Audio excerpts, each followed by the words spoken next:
106 में जो मई 2023 में सुप्रीम कोर्ट की संवैधानिक पीठ ने एक यूनानिमस फैसला दिया, उसके पैरा 106 को मैं आपको पढ़ के सुना रही हूँ। वो कहता है, the triple chain of command is as follows. Civil services officers are accountable to ministers.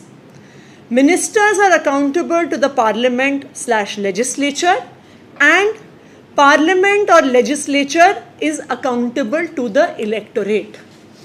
इसी तरह से हमारे देश में लोकतंत्र चलता है।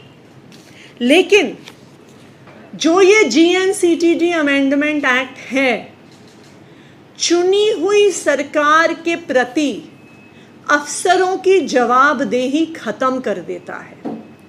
इसके अंदर जो सेक्शन 45J सब सेक्शन 5 है, वो ब्लैक एंड वाइट में अफसरों को, चीफ सेक्रेटरी को या किसी विभाग के सेक्रेटरी को ये पावर देता है कि वो चाहे तो मिनिस्टर के आदेश को माने, उसका क्रियान्वयन करे, और वो ना चाहे तो मंत्री के आदेश का क्रियान्वयन ना करें।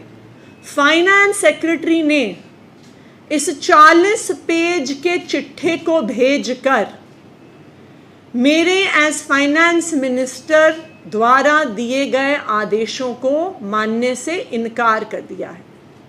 प्रिंसिपल सेक्रेटरी फाइनेंस आशीष चंद्र वर्मा जी ने मुझे ये चिट्ठी भेजी और कहा कि जो एक आदेश कैलाश गहलोत जी ने एज फाइनेंस मिनिस्टर 5 जून को दिया था और जो आदेश मैंने एज फाइनेंस मिनिस्टर 12 जुलाई को दिया था, उन्होंने ये 40 पेज की चिट्ठी लिखकर फाइनेंस मिनिस्टर के आदेश को मानने से मना कर दिया है।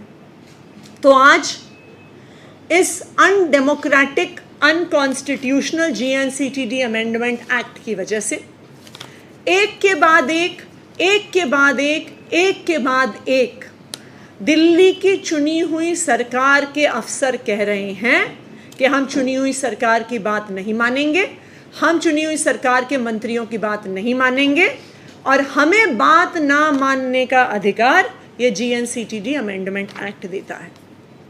उसके बाद जब ये फाइल मेरे पास 12 जुलाई को आई, मैंने फिर से उस फाइल में आदेश दिए कि सुप्रीम कोर्ट में SLP फाइल करी जाए, वरना it will be a loss to the public exchequer, और हमें तुरंत सुप्रीम कोर्ट में उस केस को फाइल करना है, हाई कोर्ट के ऑर्डर को चैलेंज करना है। और दिल्ली सरकार के एक वकील का नाम मैंने उस फाइल में लिख के दिया कि इस वकील को रखा जाए और तुरंत सुप्रीम कोर्ट में केस फाइल किया जाए। उसके बाद 12 जुलाई को मेरे इस लेटर के बाद मुझे 2 दिन पहले प्रिंसिपल सेक्रेटरी फाइनेंस आशीष चंद्र वर्मा जी की 40 पेज की चिट्ठी आती है कहते हुए कि हम आपकी बात नहीं मानेंगे।